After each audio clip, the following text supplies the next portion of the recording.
Hello to everybody. My name is Lou Boland and I live in Old Town in County Dublin. The person I've come to talk to you today about is a woman who spent most of her life living in the village of Old Town. She was involved in the 1916 Rising and she was involved in all the years of the fight for Irish freedom up to circa 1921. I'd like to talk to you today about Mary Ellen Adrien, or Molly Adrian, Mary Ellen Adrien as she was christened, but became known as Molly. In talking to you today, I would like to acknowledge the work of Frank Whearity, whose work I have used, and it was like a Pandora's box to me to find out all the wonderful things that Frank was able to put in his work. And I hope that I have done him proud in speaking today. When I came to North County Dublin almost 50 years ago, the first person who spoke to me about Molly was the former County Councillor Billy Reynolds from Garristown. And after that short meeting, I became fascinated with Molly Adrien, and I spent many hours listening to stories about her and reading about her. I now feel that I have a connection to and a very deep affection for this woman whose remarkable life was spent in Old Town and around County Dublin. In order to really realise what Molly was like, I'm going to go back very slightly and briefly to her ancestors, who were a colourful bunch of people, to say the least. They were Adrians, and the name was believed to be an old French Huguenot name. The Huguenots fled France as they were in the main Protestants, who fled persecution in France after the terms of the Edict of Nantes were abolished in 1685. Through marriage, many of them became Catholics, and so it was with Molly's family. Her family link to Dublin was through her great-great-grandfather, William Adrian, who was a tallow chandler in Thomas Street in approximately 1783. He married a woman called Mary Betha, and they had 8 children. One of their sons was John Adrian, who, having trained in Paris as a doctor-surgeon, returned to Dublin and set up a practice in Meath Street. His specialty was surgery and midwifery. Sir Charles Cameron, who was an Irish physician and writer, tells us that in 1798, when Lord Edward Fitzgerald was mortally wounded by Major Sir, the first surgeon to attend him was John Adrian, who happened to be in what was believed to be his father's house, very close to the house where Lord Edward Fitzgerald was being concealed. That gives us an idea of the standard of Molly's family, her ancestors, and how they became involved in medicine. Almost all of the generations had a doctor, at least one doctor among them. Molly's paternal grandparents were William Adrien, who was the dispensary doctor in Old Town, and her grandmother was Maria Teresa Kelly from the parish of Donnymore in County Meath. They were married in July 1836, and they had 5 children. Catherine was born probably in 1837. John, Molly's uncle, was born in 1838. He became the medical officer at the Drogheda Poor Law Union. He was married to Mary Eleanor Josephine Riddick of Dominic Street in Dublin. They married in 1872, and during their married life, they had 12 children.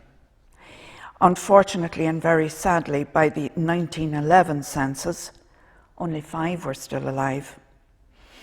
Dr. John died in 1910, and his wife 1 year later. Mary Adrien, Molly's aunt, was born in 1839 and she died in 1905. Her Aunt Mary became a large part of Molly's life, and we'll see why later on. After her mother died in 1853, Mary continued to live with her father in the dispensary. He rented a cottage from his employers, and the cottage was known as Garden View Cottage. He retired when he was 76 years old from the position of medical officer of the Union Workhouse, which he had held for 39 years. Edward, who was Molly's father, was born in 1846. He became a doctor surgeon and lived at Micknanstown in County Meath.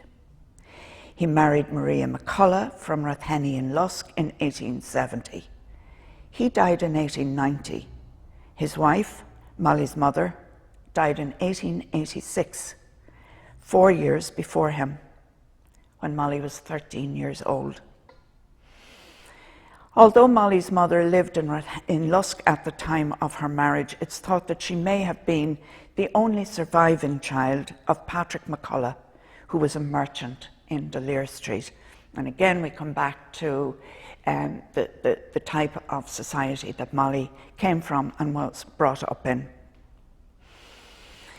There were 10 children born to Edward and Maria Catherine, who was also known as Mary Kate. William Edward was born in 1871. Patrick was born in 1872. He died in Buenos Aires in December 1929 when he was 57 years old. Mary Ellen, or Molly, was born in September in 1873. Edward was born in October 1874 and died in December 1874. John, born in September 1876, who died at sea in November 1897 at 21 years of age. Christina Mary, or Eva, was born in December 1877. Kate, born in May 1879. Edward, born in October 1882. And you'll notice there that this was the second baby that was called Edward, first baby having died at 2 months old. And this wouldn't have been unusual at that time to call a second baby after a baby who had died. Elizabeth, who was born in June 1884, and William, who was born in 1885.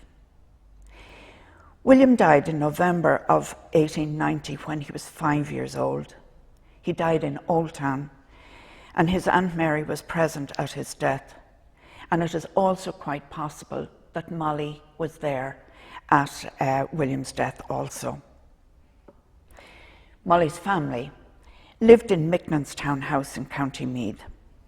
They would have been a well-off and a very comfortable family. And this will become apparent later when we describe the contents of the house. We also know that her father's remuneration as the dispensary doctor at Stamullen was substantial, because after his retirement, an advertisement was placed in the local paper offering remuneration of £110 per annum, plus £20 for acting as the sanitary officer, and there would also have been fees due for registration and vaccinations. After the death of Molly's mother, when Molly was 13 years old, life continued, and the male children, or at least some of them, were sent to be educated at Ampleforth College in North Yorkshire. In the school register of 1889, Patrick's name is shown, and this was 3 years after his mother died. His two cousins from Drogheda, John and William, are shown in 1887. For Molly's education, very little is known. It is believed that she went to Loreto in Balbriggan. She then went to boarding school in Surbiton on the Greater London-Surrey borders, and more than likely on to a finishing school in France. In 1891, Molly's life would change drastically, and not for the better, because in that year, 4 years after her mother died, 1 year after her grandfather died, and in the same year that her younger brother would die, Molly's father died at the age of 44 years. The consequences of his death meant that Molly and her younger siblings would become, in effect, homeless and orphans. By order of the executors of Dr. Edwards' will, the house at Town was to be let in its entirety by private treaty. The entire contents of the house were to be sold at auction. And I said to you earlier that we would learn the standard of Molly's life by the contents of the house.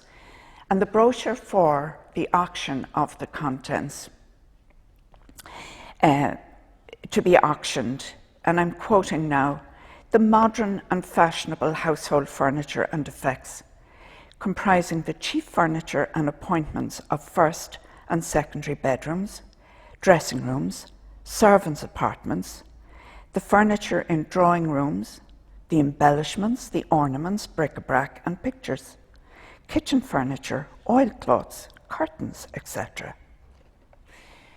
The family also partook in outdoor activities, and it was very much part of their family life. And these, again, the contents of the outdoor pursuits are very much to the fore. And again, some very nice little quotes. "A very handsome and useful grey cob. 5 highly valuable young greyhounds. Horse clothing, stable requisites, garden tools, and other outdoor matters." Also indoor contents included the fittings for a billiard room with a billiard table, library tables, bookcases, ebonized and walnut cabinets, sofas, settees and easy chairs, tapestries, kidder carpets and hearthrugs, wire-woven and best hair mattresses, feather beds and bedding, collections of glass, dinner and other china sets, and I think the most evocative one of all, lavish and tastefully hung window curtains, which brings up an image of heavy brocades, satins, and the most delicate of materials also. The next concrete evidence we have of Molly's whereabouts is in the 1901 census, where she is shown to be head of a household occupying part of a house in Drumcondra. Living with her is her sister Eva, who was 22 years of age, her sister Katie, 21, and her brother Edward, 17 years of age. Molly was at this stage, as head of the household, 26 years old. At this time, her Aunt Mary was living in Gardenview Cottage in Old Town. She was single, and as the principal beneficiary of her father's will, her income was derived from dividends. Molly had a boyfriend. His name was Patrick Griffin, and there was a real expectation of her of a marriage. Patrick was a farmer who was born in County Dublin and lived in Old Town. In any event, Patrick left Molly and married her younger sister Eva, who was, not surprisingly, not living with Molly at that time. She was living with the Rooney family in Rathhenny.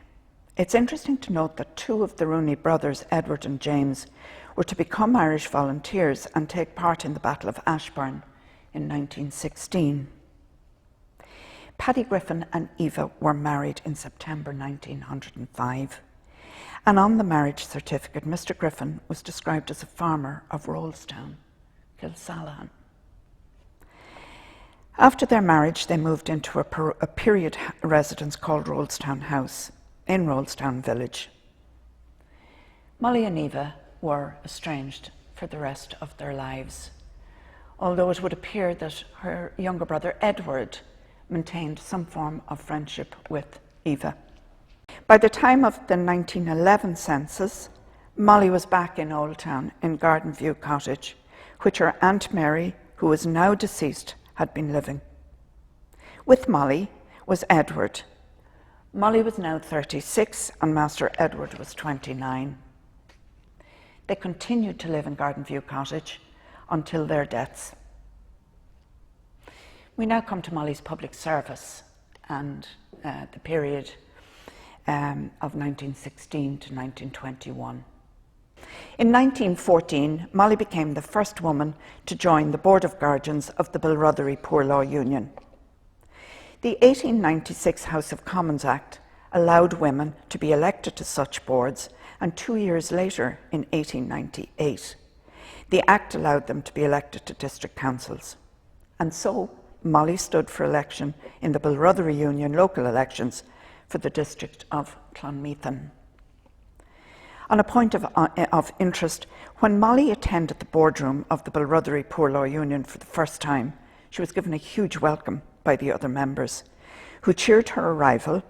They spoke about the lack of women on their board and said that on other boards where there were women, the contributions and the content of the meetings were greatly enhanced.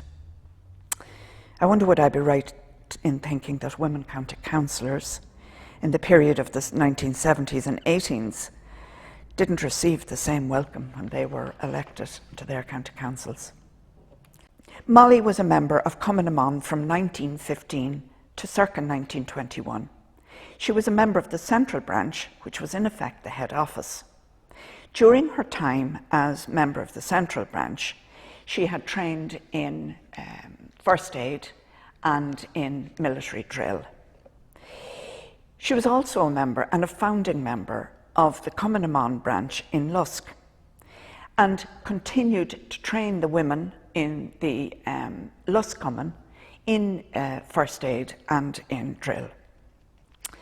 Cumann was founded in April of 1914, and its primary aim, as stated in its constitution, was, and I'm quoting, to advance the cause of Irish liberty and to organise Irish women in the furtherance of this objective, to assist in arming and equipping a body of Irish men for the defence of Ireland, and to form a fund for these purposes to be called the Defence of Ireland Fund. The membership of Cumann was mainly made up of white-collar workers. There were also a number of professional women, but there was a huge group of working-class women who were also members and who were extremely active in all the Cumann branches throughout the country. In North Dublin, there were branches in Lusk, Balbriggan and Swords. In Fingal, there were 4 companies of the Irish Volunteers, organised as the 5th Battalion of the Dublin Brigade. The commander of that battalion was Commandant Thomas Ashe. Molly Adrien was Thomas Ashe's scout. She was very active during Easter week. She was highly regarded by the volunteers who trusted her with their possessions, and quite movingly, she would take the possessions of the Irish volunteers, and especially the younger members, if they had any money or clothes that they wanted to be kept safe while they were in action. Molly brought them home. She hid the money behind pictures in the house. And tellingly, when she was given a large sum of money by one young volunteer, she brought it to the parish priest because she was afraid to keep it in her house. During Easter week, she played a vital role in bringing orders from the GPO out to Thomas Ashe and bringing messages from Thomas Ashe back into the GPO. She did all this on her bicycle, and there was only one day during that week that Molly did not go into Dublin. She was constantly stopped at barricades, and we don't know whether it was from arguing or beguiling or maybe a combination of both. There seems to be only one occasion when she didn't get through the barrier and had to come home. She also brought food to the volunteers from Dublin, and favourite amongst her items, because they were easy to carry and very welcome by the volunteers, were OXO cubes. I think one of the lovely things that she did was, when she came back from Dublin one day, she went on her bicycle again over to Lusk, to the parents and families of many of the volunteers that she had met in Dublin and in the GPO. And she went over for the purpose of telling them not to worry, that their sons and their brothers and their husbands were safe and well. On Friday the 28th of April, Molly was told that there was great shooting in Ashbourne.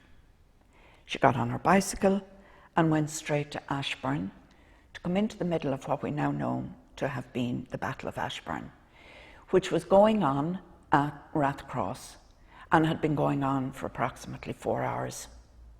She was behind the lines, and when the battle was over, there were dead on both sides and injured.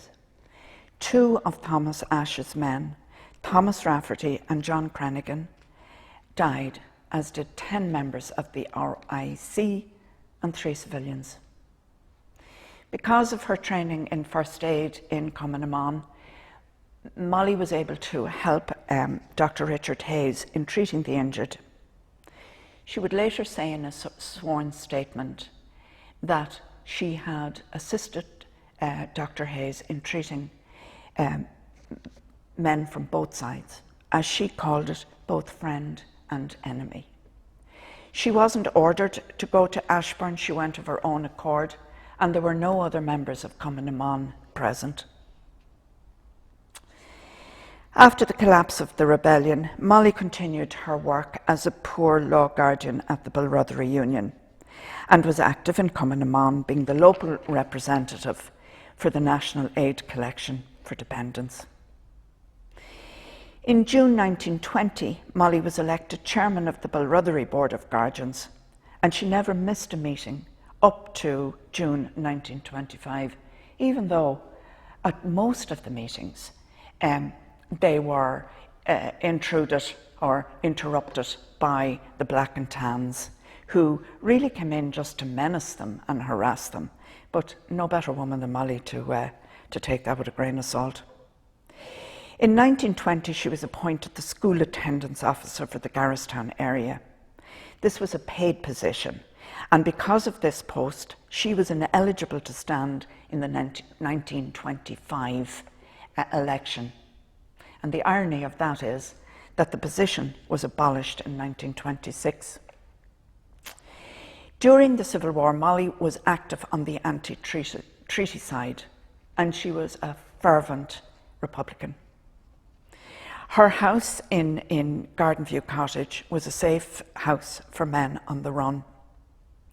To give an example of how she was seen by the men who were active comes from a statement by James Cranigan, and I'd like to read this for you because it gives us a tremendous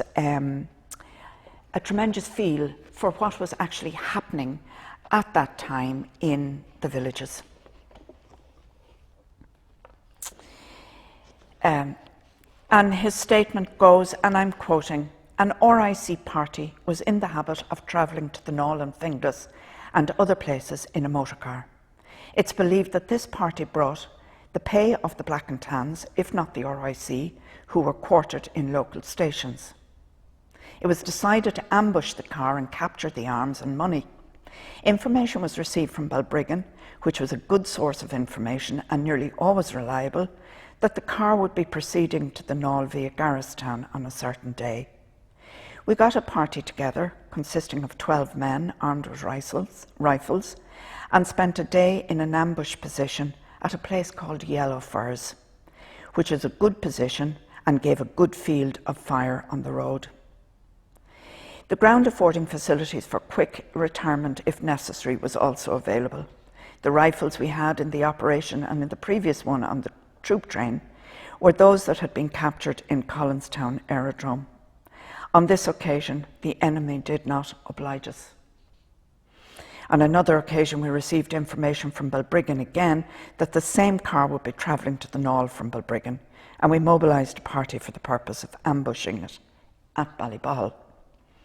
We had about 12 men from our area and a few men from the Knoll to assist us, all armed with rifles and some with revolvers and bombs.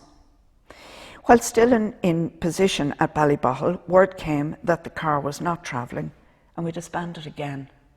And we see here now the real kind of mixed up and not very well organised.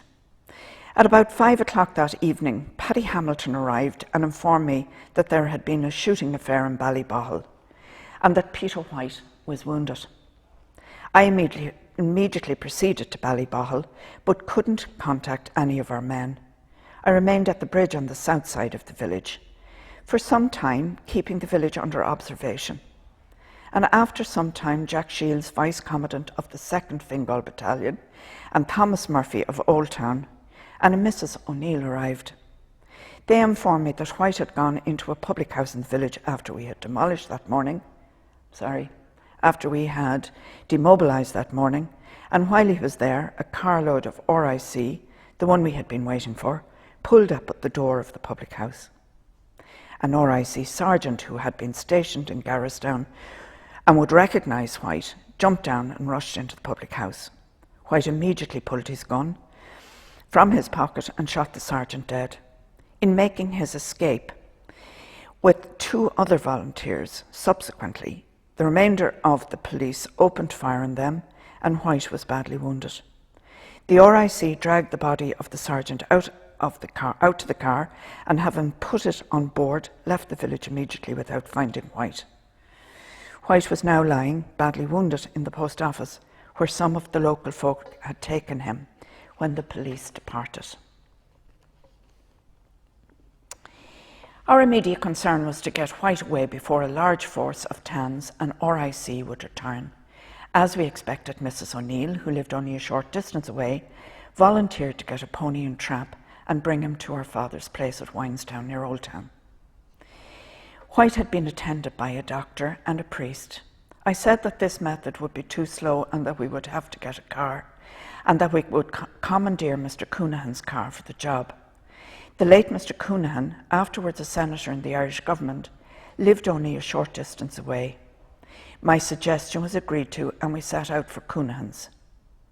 On the way, we met Mr. Coonahan. He was on foot and we told him that he wanted his car.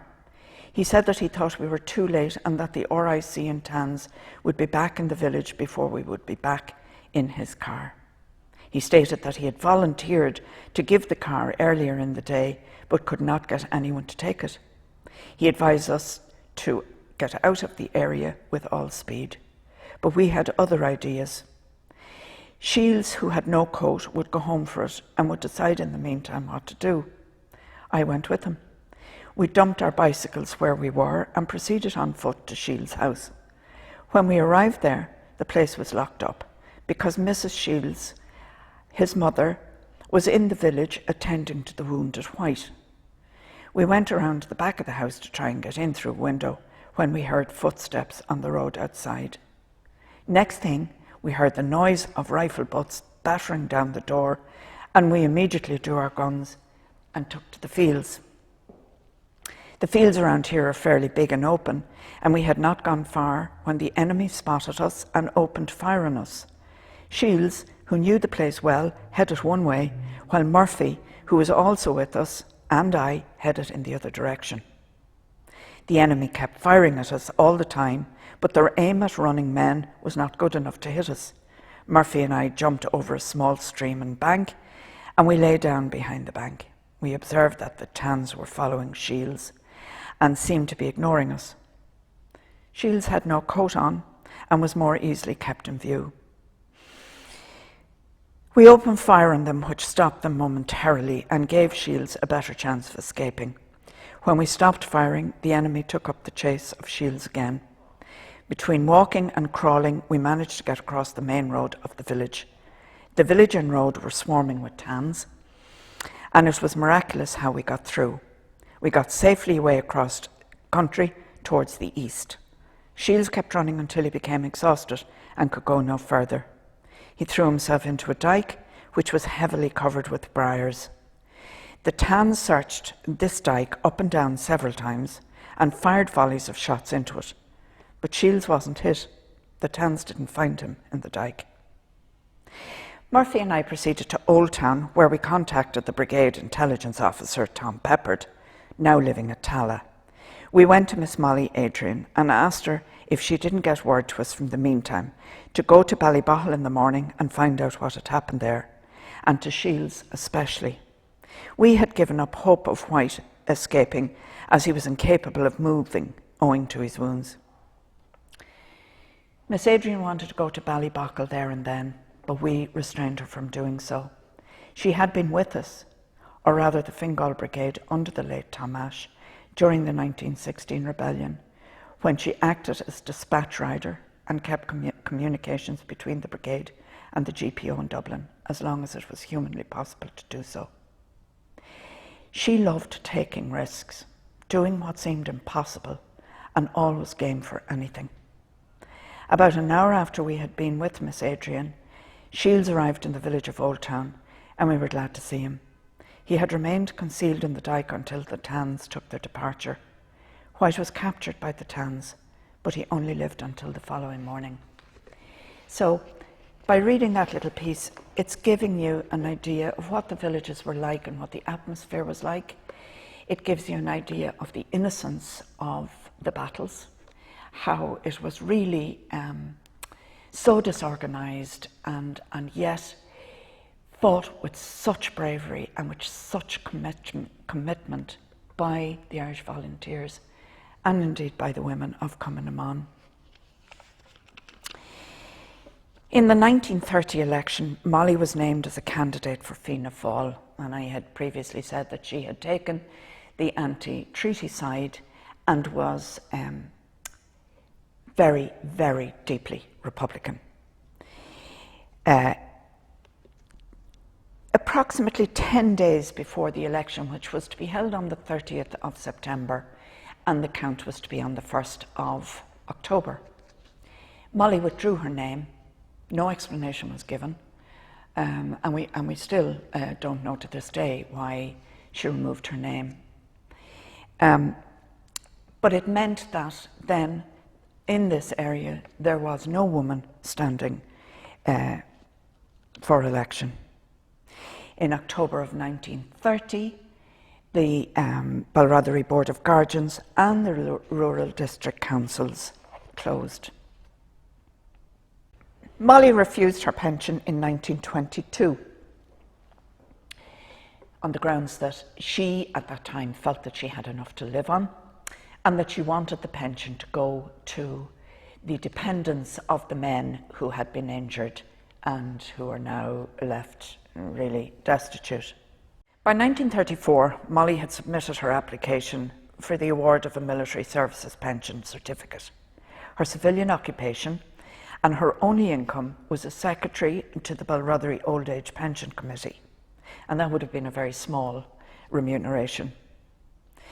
In February 1938, she was awarded a military pension, the terms of which she disagreed with, and so followed a long and very protracted battle to receive her military pension and her special allowances, which she was most assuredly entitled to. And Molly wasn't the only one that this happened to. And for anybody reading back over that period, it is striking the amount of bureaucracy and the amount of torment that the volunteers had to go through in order to receive the pension. It was bureaucracy at its worst and is a shameful indictment of the civil service at the time. Molly was now, in 1945, 72 years old. In the early 1949, Molly was almost blind and could no longer sign her name. Sometime, it is thought, in the late May of 1949, Molly was admitted to Grange Gorman Hospital. Her beloved younger brother, Edward, died on the 19th of June, suddenly, in Gardenview Cottage. Molly died, aged 76 years of age, on the 17th of July in 1949. Edward was buried at Crickstown Cemetery in County Meath, and Molly was buried in Crickstown with full military honours, and Mr. P.J. Burke, TD, gave the oration. And Mrs. Corcoran had moved into Gardenview Cottage to take care of Edward and Molly some years before her death. She was to be paid 10 shillings a week, but this money was never paid to her. Mrs. Corcoran had an expectation that Miss Adrian would leave her the cottage after she died, but this didn't happen either. She was asked by Eva to stay in the cottage and mind the furniture. In the event, Eva, as administrator of Molly's will, went to court in 1959 to get repossession of the cottage, and she succeeded in that. Compensation of £10 was paid to Mrs. Corcoran. Eva died in 1970 at the age of 93 years. Her husband Patrick had died suddenly in 1919. On Easter Sunday, the 6th of April 1969, a plaque was unveiled on Old Town Bridge in memory of Molly. At the ceremony, the flag was raised by James Cranigan. Mary Ellen, or Molly Adrien, was born on September the 21st, 1873, and she died on the 17th of July, 1949. Mary Adrien, ar yesterday go raibh anam dílis. Thank you.